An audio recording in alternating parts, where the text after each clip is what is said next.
여호와께서 사람의 죄악이 세상에 관영함과 또 그 마음의 생각이 항상 악할 뿐임을 보시고 땅 위에 사람 지으셨음을 한탄하셨습니다. 그리고 마음에 근심하셨습니다. 그리고 마침내 하나님께서 홍수로 세상을 심판하셨죠.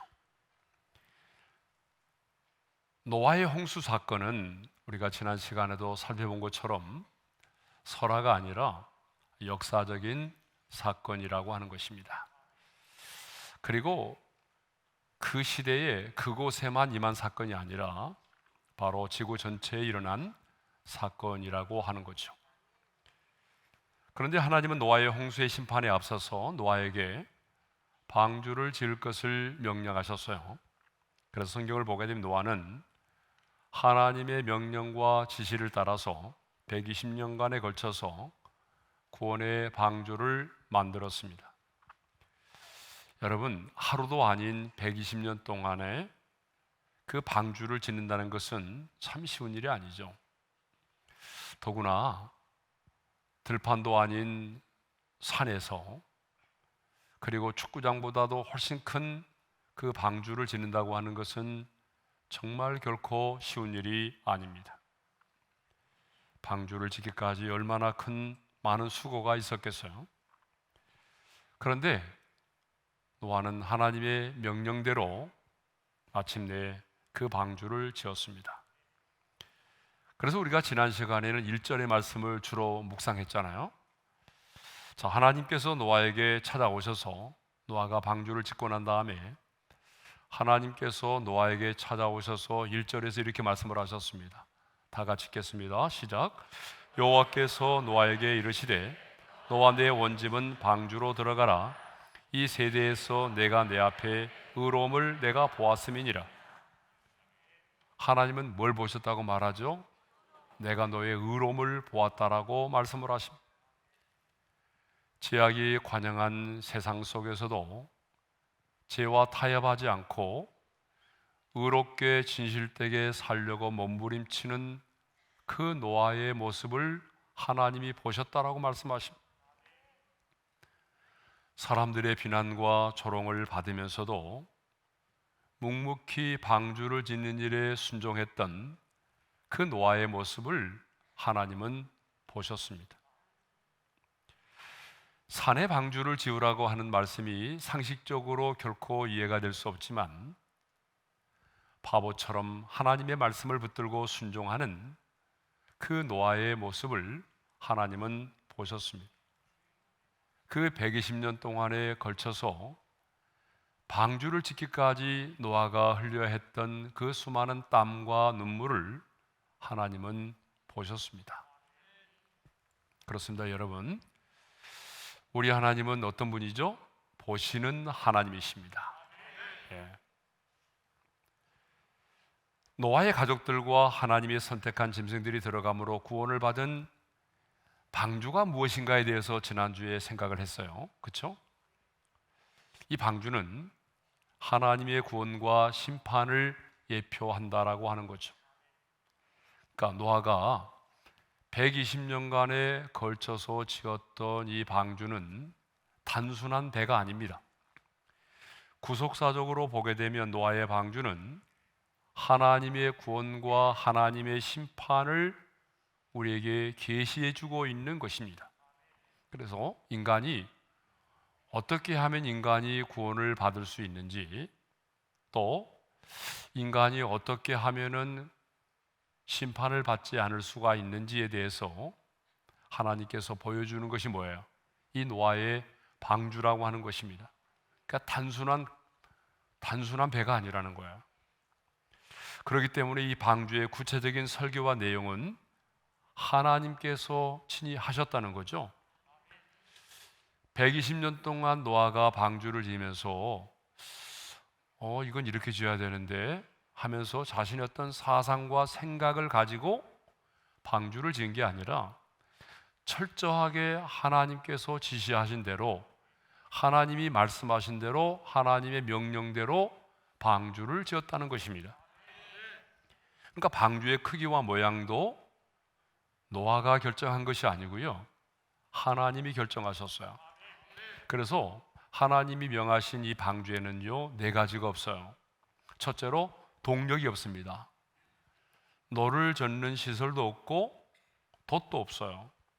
그러니까 무슨 말인가 하면 스스로 이 배를 움직일 수 있는 힘이 없다는 거예요. 네. 두 번째로는요, 방향을 조절하는 키가 없어요. 방향을 조절할 수 있는 게 아무것도 없습니다. 그러니까 무슨 말인가 하면 목적지를 임의로 정할 수가 없어요. 세 번째로는요, 속도 조절 장치가 없어요. 속도를 마음대로 조절할 수도 없는 거죠. 빨리 갈 때는 빨리 가야 되고 천천히 갈 때는 천천히 가야 되는데 속도를 조절하는 것이 아무것도 없습니다. 네 번째로는요, 운항 시간을 마음대로 정할 수가 없어요. 출항을 언제 하고 또 어느 목적지에 도착할 수 있는지를 알 수가 없다는 거예요. 이건 뭘 얘기하죠? 그 노아의 방주는요, 하나님이 주관하시고 하나님이 보호하시고 하나님이 모든 것을 인도하신다는 거예요. 그러니까 여러분, 교회는, 방주는 이 시대의 교회라고 그랬잖아요. 그러니까 결국 교회는요, 하나님께서 인도하시는 거예요. 하나님이 섭리하시고 하나님이 인도하시고 하나님께서, 우리 주님이 교회 머리잖아요. 그러니까 당연히 교회는 주님께서 그 교회를 통치하셔야 되고 그 주님께서 목적과 방향을 인도하셔야 되는 거죠. 자, 방주의 모양은 상중하로 되어 있지만 그 방주 속으로 들어가고 나갈 수 있는 문은 유일하게 하나라고 그랬어요. 그렇죠? 그 한 개의 문을 통해서 노아의 가족들이 들어갔고 택함 받은 짐승들이 들어갔어요. 그리고 그 문을 통해서 나왔습니다. 이 방주 속으로 들어가 구원을 받을 수 있는 문이 하나라고 하는 사실은 뭘 의미한다고요? 우리가 이 땅에서 구원을 받을 수 있는 유일한 길은 예수 그리스도 한 분밖에는 없다는 거예요. 하나님께서 우리에게 구원을 얻을 만한 다른 이름을 주신 적이 없습니다. 그래서 우리 인간이 하나님께로 나아갈 수 있는 유일한 길은 길이요 진리요 생명 되신 예수 그리스도 한 분밖에는 없습니다. 네. 자, 이것을 보게 되면 우리의 구원과 하나님의 심판은 철저하게 하나님께서 계획하셨음을 우리가 알 수가 있습니다. 우리의 구원은, 여러분, 우리가 우리의 구원을 작정한 게 아니잖아요. 하나님 아버지께서 구원을 작정하셨고 예수 그리스도가 인간의 몸을 입고 오셔서 그 구원을 성취하셨고 그 성취된 구원을 성령 하나님께서 우리 가운데 적용시켜 주신 것입니다. 그러니까 우리 인간들은요, 이 일에 대해서 왈가왈부할 수가 없어요. 왜 하나님 아들의 피로 말미암아 우리 죄를 사함을, 우리 그 아들의 피로만이 우리가 죄를 사함받게 되었어요? 뭐 이렇게 말할 수가 없다는 거예요. 예? 꼭 하나님 이런 방식으로 해야 되는 거예요? 이렇게 말할 수가 없어요.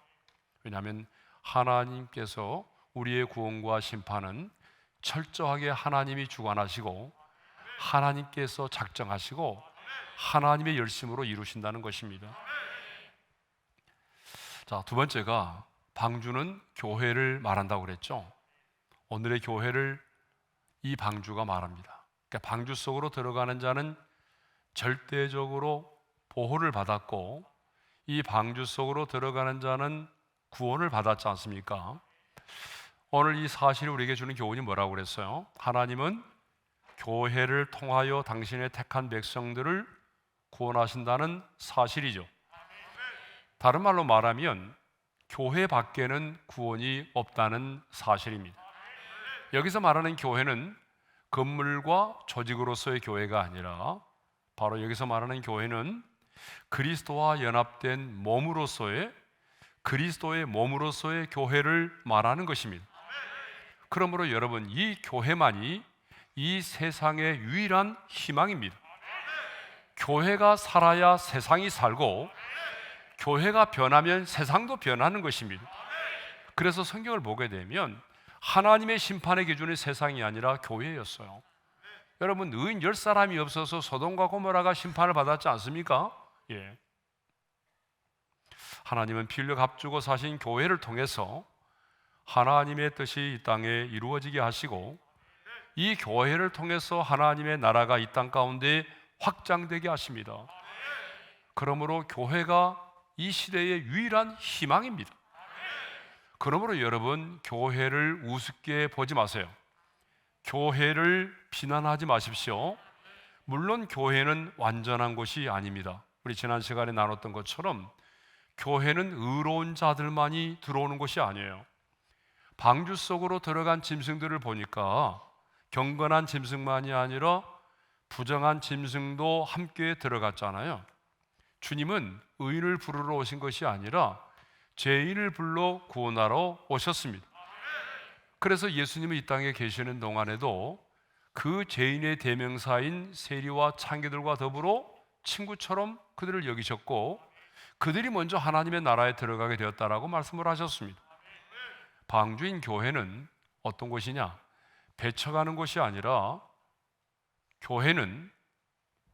방주인 교회는 받아들이는 곳입니다. 그래서 14절에 보게 되면 모든이라는 말이 4번 나왔다고 그랬잖아요. 다시 한번 14절의 말씀을 읽겠습니다. 다 같이요. 그들과 모든 들짐승이 그 종류대로, 모든 가축이 그 종류대로, 땅에 있는 모든 것이 그 종류대로, 모든 새가 그 종류대로, 모든 들짐승, 모든 육축, 땅에 있는 모든 것, 모든 새들이 방주 안으로 들어갔다라고 말하죠. 모든이라는 말이 4번 나왔어요. 무슨 말입니까? 그 방주 속으로 들어가는 가축들은 깨끗하고 정결한 짐승들만 들어간 게 아니었어요. 위험한 짐승, 냄새나는 짐승도 들어갔다는 거죠. 부정한 짐승도 들어갔어요. 그러니까 교회는 어떤 곳이냐 그러면 모든 사람들을 받아들이는 곳이 교회입니다. 교회가 문을 닫아놓고 깨끗한 사람, 많이 배운 사람, 돈 있는 사람, 청결한 사람만 받아들인다면 그것은 교회가 아닙니다. 교회는 모든 사람들이 들어오는 곳입니다.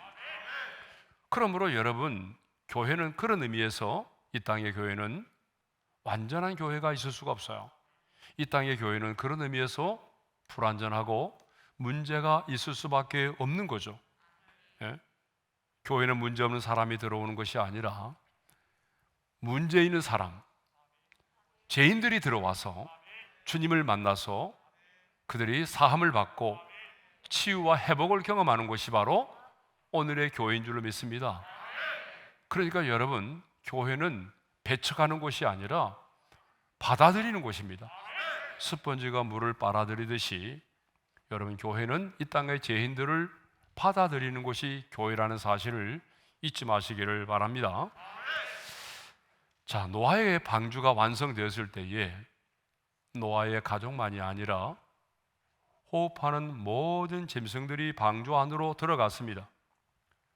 하나님은 종족의 보존을 위해서 택함을 받은 짐승들로 하여금 노아에게 나와서 방주로 들어가게 하셨어요. 그 말이 9절과 15절에 나오는데요. 자, 우리 9절과 15절의 말씀을 함께 읽겠습니다. 다 같이요. 하나님이 노아에게 명하신 대로 암수 둘씩 노아에게 나와 방주로 들어갔으며, 15절의 말씀입니다. 무릇 생명의 기운이 있는 육체가 둘씩 노아에게 나와 방주로 들어갔으니, 여러분, 만일 노아가 혼자의 힘으로 각 동물을 한 쌍씩 구별하여 방주로 들이려고 했다고 한번 생각해 보십시오. 이거 가능한 일이겠습니까? 저는 시골에서 자랐기 때문에 가끔 시골에 이제 목사님이 오신다든지 귀한 손님이 오게 되면 닭을 잡아요. 그렇죠? 근데 여러분, 마당에 뛰어노는 닭 한 마리 잡는 거 얼마나 어려운지 아세요? 예? 닭을 몇 번 잡아봤는데요, 그 닭 잡는 거 정말 어렵습니다.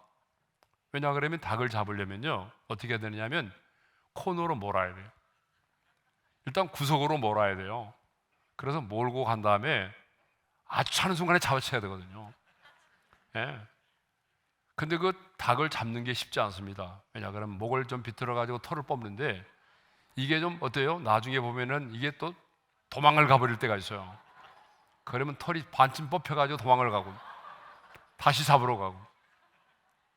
여러분 튀김은 좋아하잖아요, 닭튀김.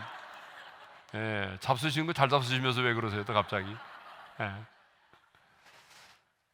자, 제가 얘기하려고 하는 것은 뭐냐면 닭 한 마리 잡는 것도 쉽지 않은데 여러분 그 많은 16,000마리 이상이 되는, 그렇죠? 그 많은 짐승들을 암수 둘씩 골라가지고 그거를 방주 속으로 들여보낸다? 여러분 이거는요 거의 불가능한 일입니다. 아마 그렇게 암수 둘씩 산에 있고 들에 있는 그런 짐승들을 잡아서 방주에 넣으려고 한다면요 아마 몇 년은 걸렸을 거예요. 몇 년. 예? 어쩌면 방주를 짓는 시간보다 더 많이 걸렸을지도 몰라요. 아마 그거 잡으러 다니다가 죽었을지 몰라요. 예? 그런데 성경을 보게 되면 하나님께서 택한 동물들이 어디에서부턴가 한 쌍을 이루어 가지고 노아에게로 나와서 방주로 들어갔다는 거예요. 여러분 한번 상상해 보세요. 얼마나 멋진 장면입니까? 꼭 신랑 신부가 입장하는 것처럼 말이죠. 예. 쌍을 이루어 가지고 암컷과 수컷이, 뭐 손을 잡았다는 말은 없지만 암컷과 수컷이 쌍을 이루어 가지고 하나님이 택하신 그 짐승들이 노아에게로 나오는 거예요. 그리고 순서대로 촉촉촉 들어가는 거예요. 예. 꼭 신랑 신부가 입장하는 것 같잖아요. 예. 자, 우리는요 짐승들까지도 순종하는 이 사실을 통해서 두 가지 사실을 깨달을 수가 있어요. 첫 번째가 뭐냐면 하나님은 만물의 주관자이시구나. 여러분 그렇습니다. 우리 하나님은 만물을 주관하시고 다스리시는 분이십니다.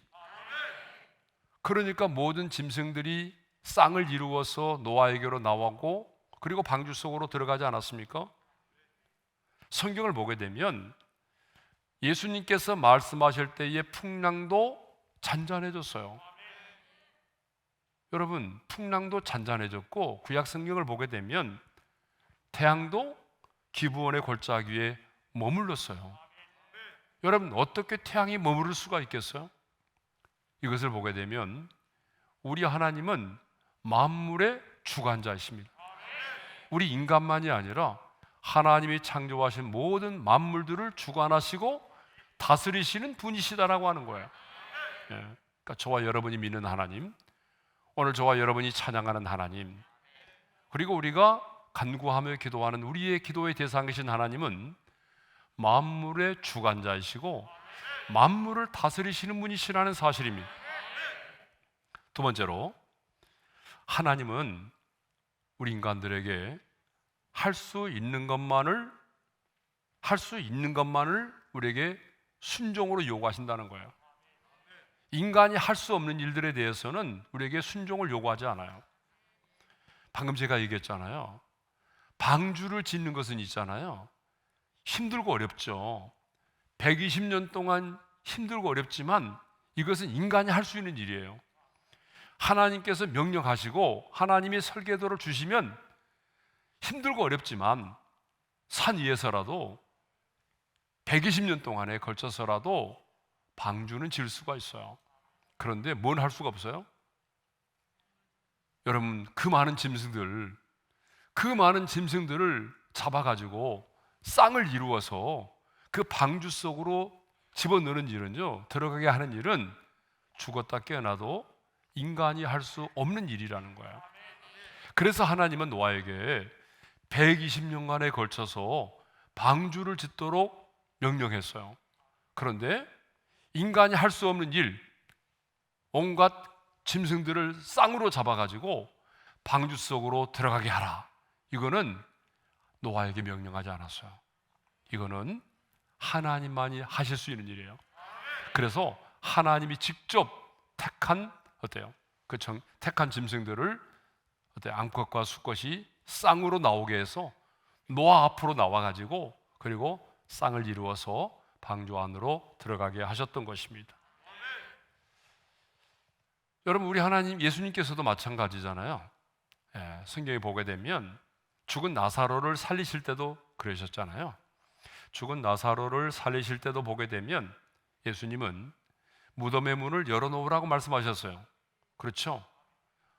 그리고 죽은 나사로를 향해서 명하셨어요. 나사로야, 나오너라. 자, 우리 인간이 할 수 있는 건 뭐예요? 그 무덤의 문을 열어놓을 수 있는 것은 우리 인간이 믿음만 있으면 반응할 수 있어요. 믿음만 있으면 순종할 수 있는 거예요. 그러나 여러분, 죽은 자를 살리는 일은 우리의 몫이 아니잖아요. 저와 여러분이 할 수 있는 일이 아니란 말이에요. 그러니까 그건 주님이 하시는 거죠. 그러니까 제가 여러분들에게 말씀드리고자 하는 게 뭐냐 그러면, 주님께서 우리에게 순종을 요구하는 것은 우리가 감당할 수 있기 때문에 우리에게 그것을 요구하신다는 거예요. 물론 힘들고 어렵고 노아처럼 120년이라고 하는 그 정말 많은 시간이 요구될 수는 있지만, 그래도 주님께서 우리에게 뭔가를 명령하신다면 그것은 내가 감당할 수 있기 때문에 주님이 내게 요구하신 거라는 거예요. 감당할 수 없는 것을 주님은 요구하지 않아요.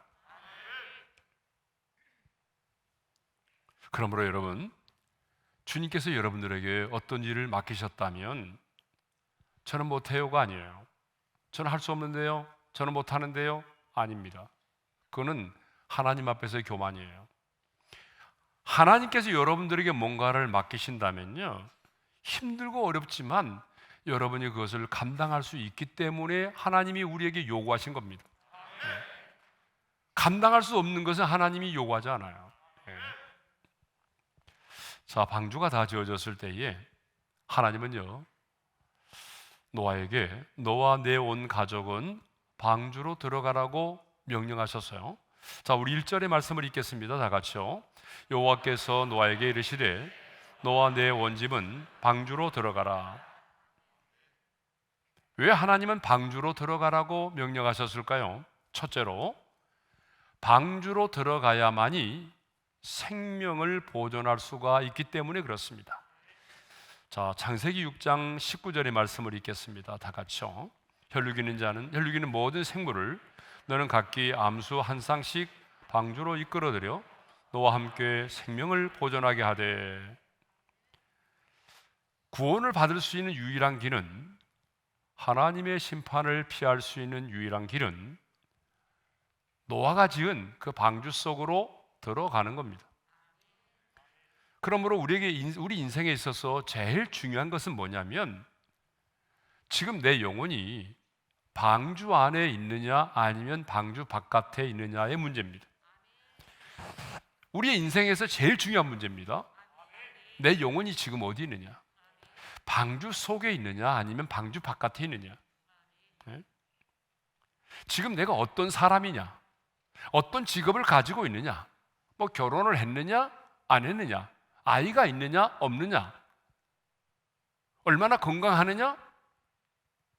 내가 얼마의 연봉을 받고 있느냐? 어떤 환경 가운데 살고 있느냐? 여러분, 이거 중요하잖아요. 그런데 이것보다도 더 중요한 게 있어요. 이것보다 더 중요한 것은 내 영혼이 지금 방주 안에 있느냐 아니면 방주 밖에 있느냐의 문제입니다. 여러분의 자녀의 영혼은 지금 어디 있어요? 방주 속에 있나요? 아니면 이태원에 있나요? 여러분의 부모의 영혼은 지금 어디 있어요? 방주 속에 있습니까? 아니면 방주 밖에 있습니까? 여러분의 남편의 영혼은 지금 방주 안에 있습니까? 아니면 방주 밖에 있습니까? 여러분, 이것은 다른 말로 말하면 그리스도 안에 있습니까? 아니면 그리스도 밖에 있습니까의 문제입니다. 하나님은 여러분만이 아니라 여러분의 가족 모두가 그 방주 속에 있기를 원하신다는 거예요. 하나님은 노아에게만 방주로 들어가라고 말씀하지 않으셨습니다. 분명히 이렇게 말씀하셨습니다. 우리 한번 같이 읽어볼까요? 다 같이요. 너와 내 온 가족이 방주로 들어가라. 너와 내 온 가족이 방주로 들어가라고 말씀하셨어요. 여러분, 하나님의 뜻은 뭐예요? 나만이 아니라 우리의 온 가족이 함께 구원받기를 원하신다는 거예요. 그러니까 여러분, 여러분의 자녀가 구원을 받는 것은 하나님의 뜻이고, 여러분의 부모가 구원을 받는 것은 하나님의 뜻입니다. 가끔 그것을 묻는 사람이 있어요. 아니에요, 여러분. 그걸 왜 물어봐요? 하나님의 뜻은요, 여러분의 가족 모두가 구원을 받는 것입니다. 내 남편이 구원받는 거 하나님의 뜻입니까? 물어볼 필요가 없어요. 아무리 속을 상하게 하고 바람을 피워도 하나님의 뜻은 여러분의 온 가족이 구원받는 거예요. 그래서 사도 바울도 빌립보 지방의 간수가 내가 어떻게 하여야 구원을 얻으리까라고 물었을 때에 이렇게 말했잖아요. 다 같이요. 주 예수를 믿으라. 그리하면 너와 내 집이 구원을 얻으리라. 여러분, 이 말씀 속에서도 우리가 묵상을 했지만 하나님의 뜻은 뭐예요? 그 간수만이 아니라 간수를 통해서 그의 온 가족이 구원을 얻는 것이었습니다. 우리가 주일날 2번에 걸쳐서 삭개오를 묵상했는데, 여러분, 삭개오가 자신의 죄를 회개하고 결단할 때에 예수님께서 삭개오에게도 이렇게 말씀을 하셨습니다. 다 같이요. 예수께서 이르시되 오늘 구원이 이 집에 이르렀으니 이 사람도 아브라함의 자손이미로다.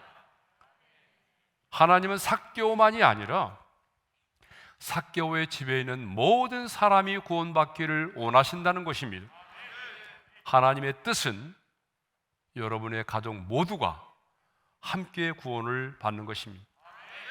하나님은 여러분만이 아니라 여러분의 가족 모두가 영적으로 하나가 되기를 원하십니다.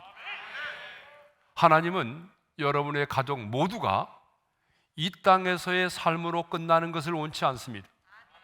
하나님은 여러분의 가족들이 방주 속의 사람들과 방주 밖의 사람들로 나뉘어지기를 원치 않습니다.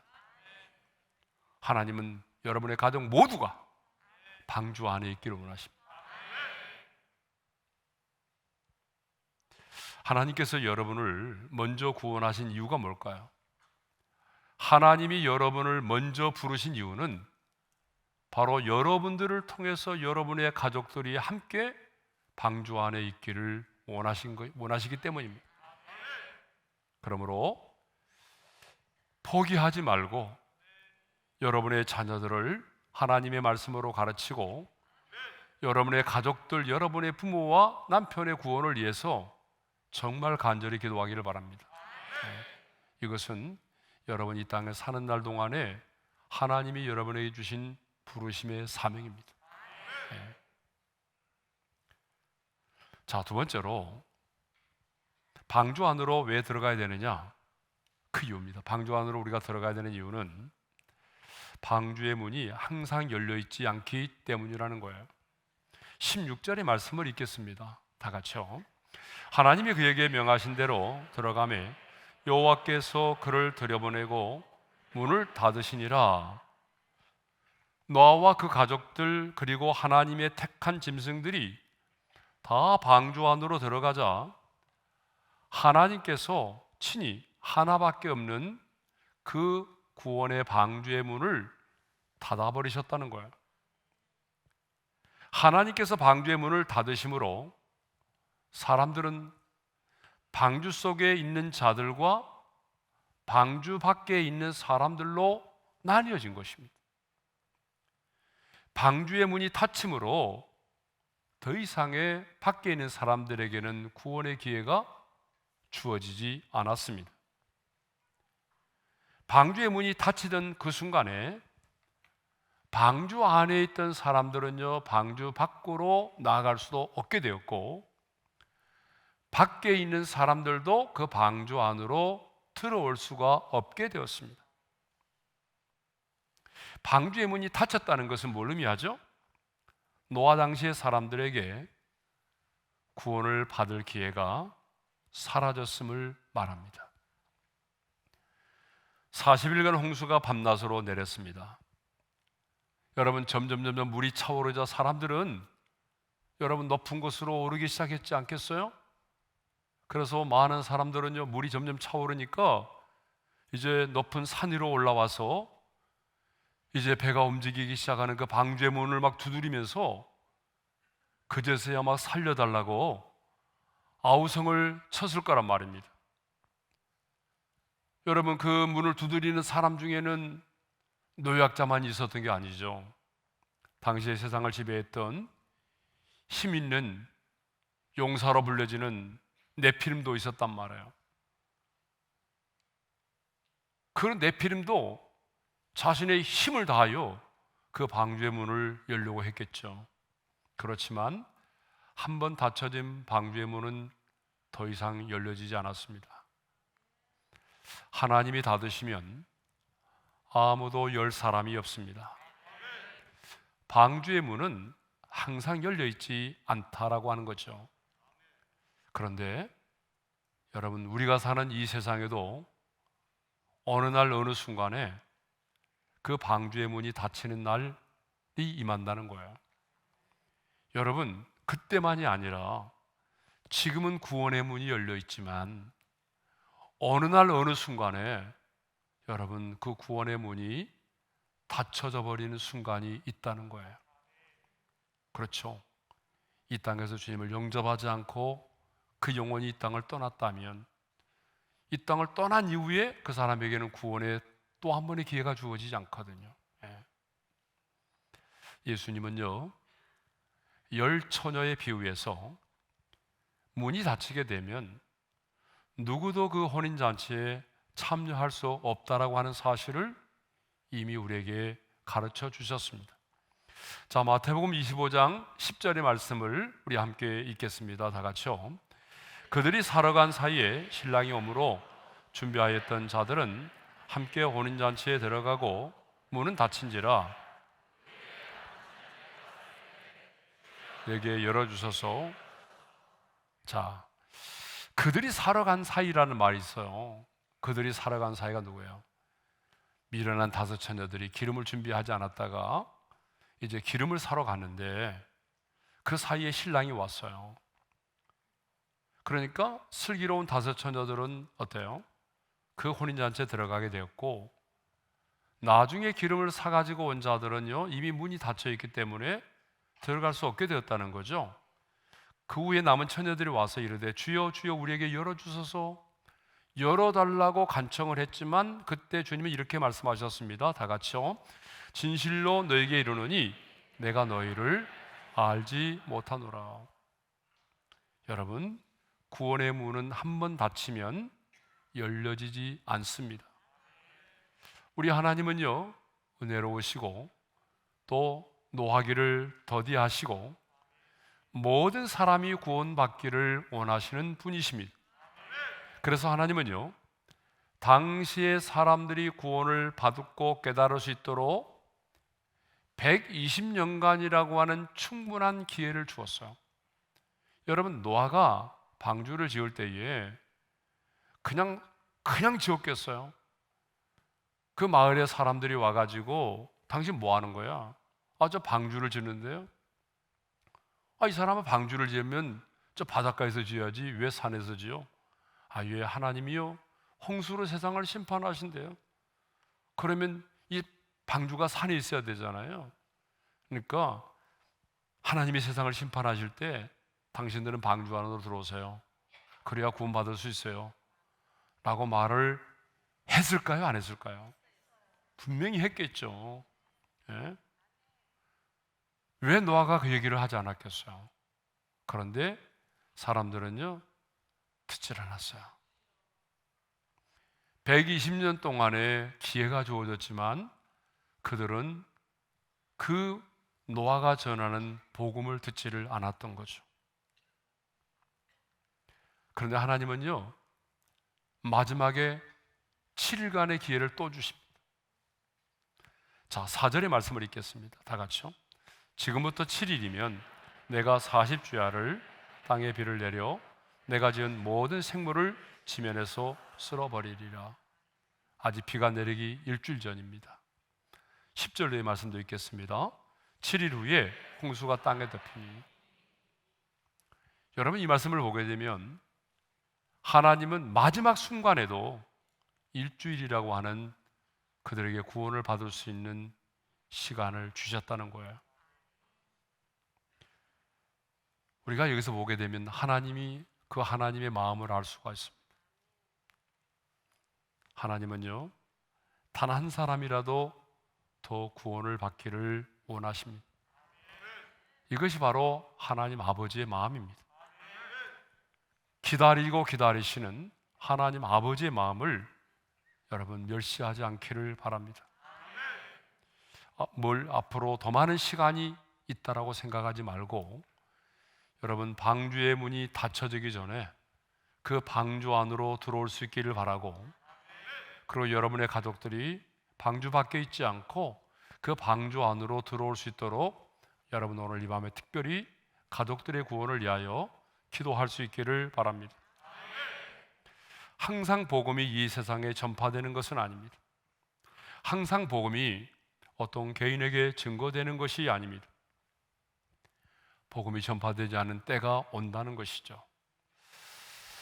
자, 이제는 마지막으로 하나님을 경외하는 이 노아의 가족들에 대해서 생각해 보고자 합니다.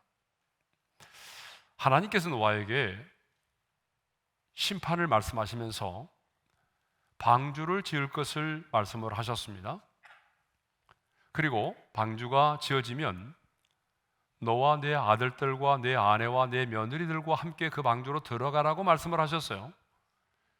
창세기 6장 18절의 말씀입니다. 우리 함께 읽겠습니다. 다 같이요.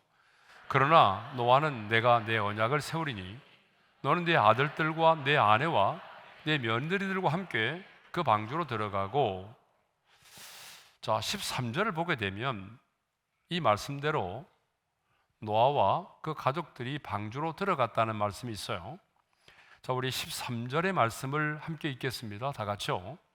곧 그날에 노아와 그의 아들 셈, 함, 야벳과 노아의 아내와 세 며느리가 다 방주로 들어갔고, 노아의 가족들 모두가 방주 안으로 들어갔습니다.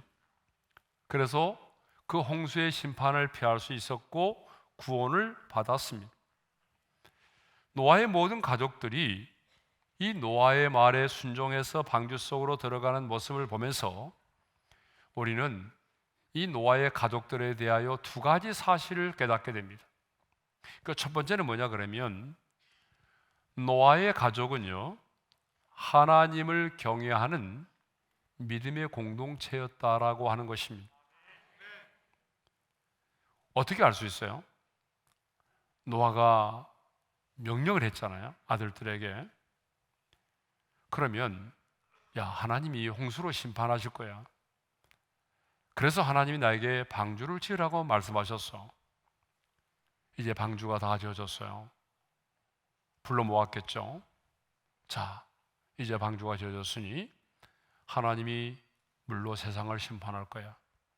그러니까 우리는 방주 안으로 들어가야 돼. 여러분, 그 아버지의 말씀 앞에 세 아들들이 순종을 했어요. 여러분, 아들들은 순종할 수 있다고 쳐요.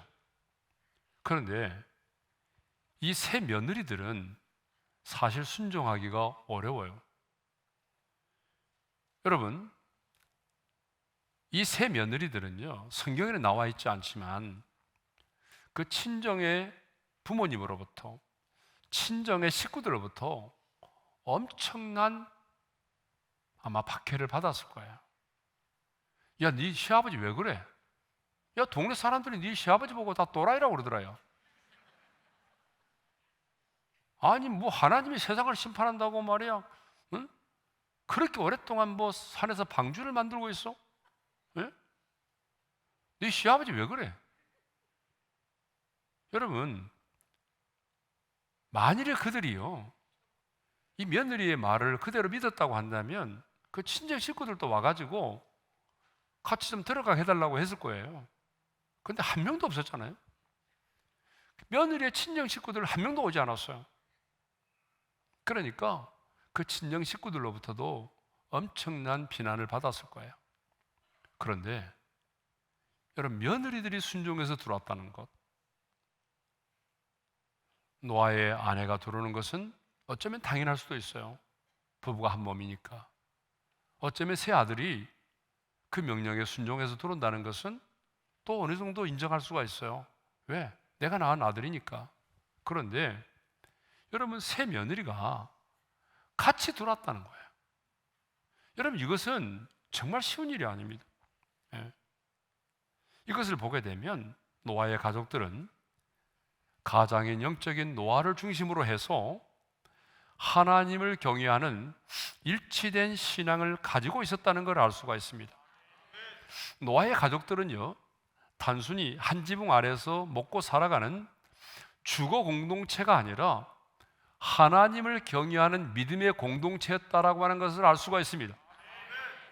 단순히 먹고 살아가는 주거 공동체가 아니라 하나님을 경외하는 믿음의 공동체였다라고 하는 것을 알 수가 있습니다.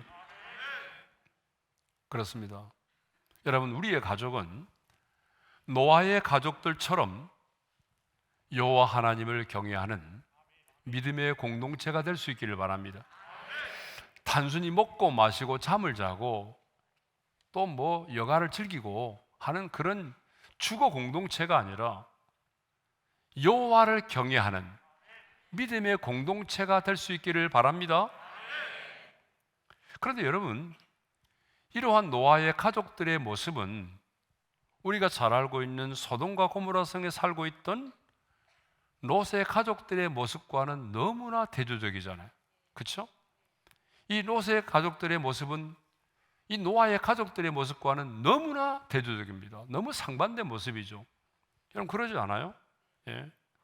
하나님께서 그 소돔과 고모라를 심판하실 때에 롯의 아내는 뒤를 돌아보지 말라고 그랬는데 그 미련 때문에 뒤를 돌아보아 가지고 소금 기둥이 되고 말았잖아요. 뿐만 아니라 여러분, 그 사이들 있잖아요. 예? 그 사이들은 롯이 말했어요. 하나님이 이 성을 심판하실 거다. 그러니까 같이 가자. 그러니까 뭐라고 그랬어요? 롯의 이 말을 농담으로 여겼다는 거예요. 장인들은 농담하세요. 지금 농담하지 마세요.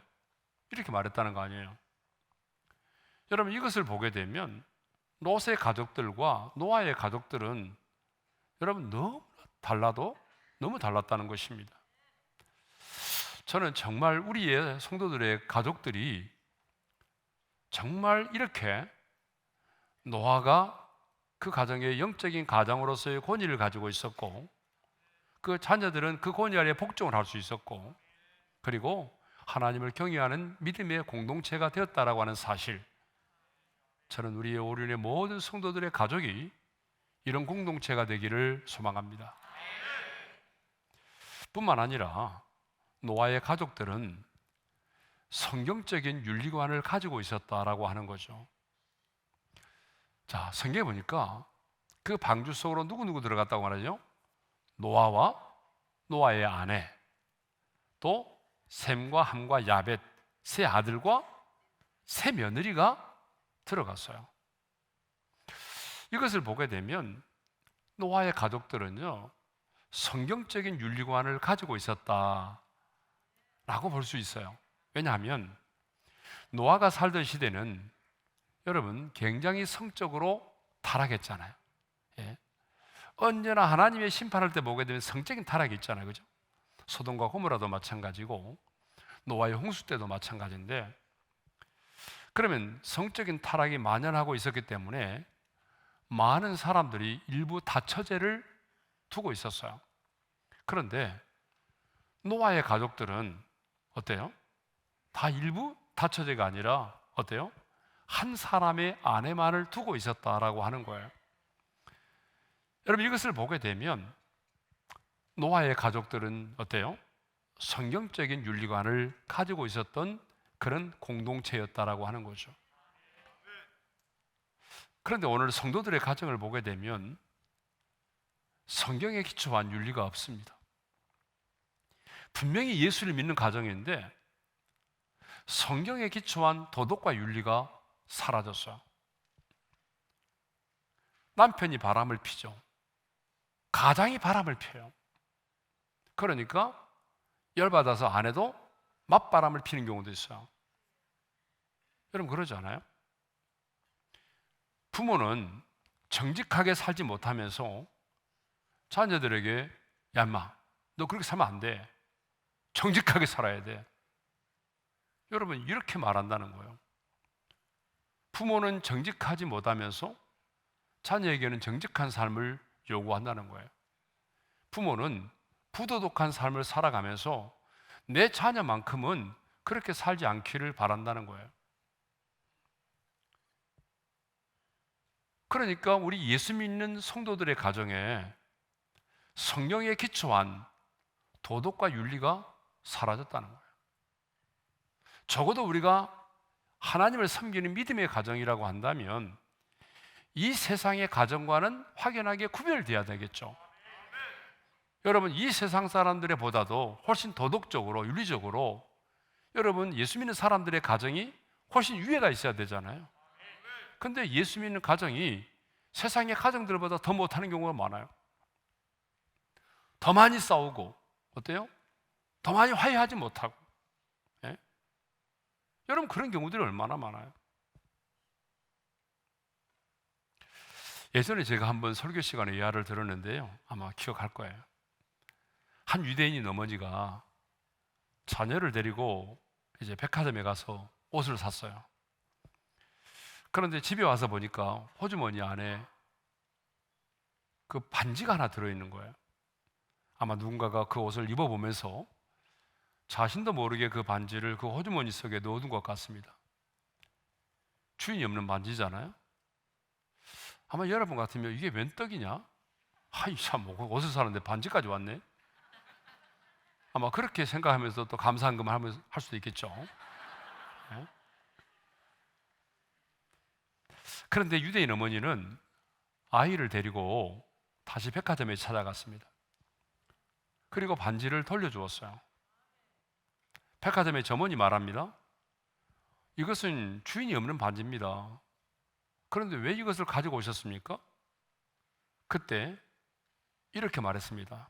그 어머니가 아들이 보는 앞에서 이렇게 말했어요. 우리는 유대인이니까요. 우리는 유대인이니까요.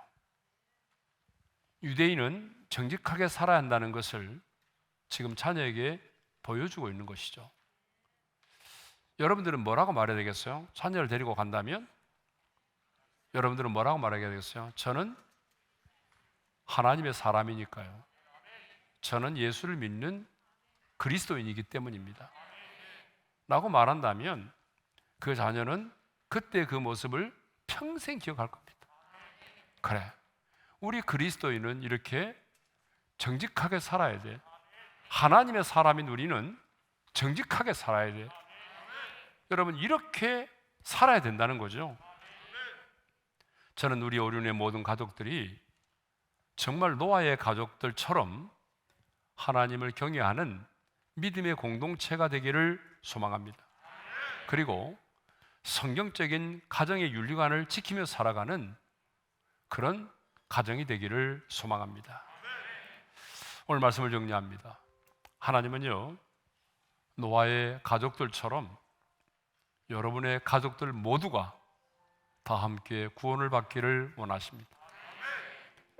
여러분의 가족 중에 한 사람이라도 그 구원의 방주 밖에 있기를 원치 않으십니다. 그러므로 여러분의 가족의 구원을 위해서 오늘부터 더 간절하게 기도할 수 있기를 바랍니다. 주님은 우리의 가족이 노아의 가족들처럼 단순히 먹고 자는 주거 공동체가 아니라 하나님을 경외하는 믿음의 공동체가 되기를 원합니다. 그리고 하나님을 섬기는 믿음의 가정답게 성경에 기초한 그런 도덕과 윤리적인 그런 성경에 기초한 도덕과 윤리를 가지고 살아가는 여러분의 가족들이 되기를 소망합니다.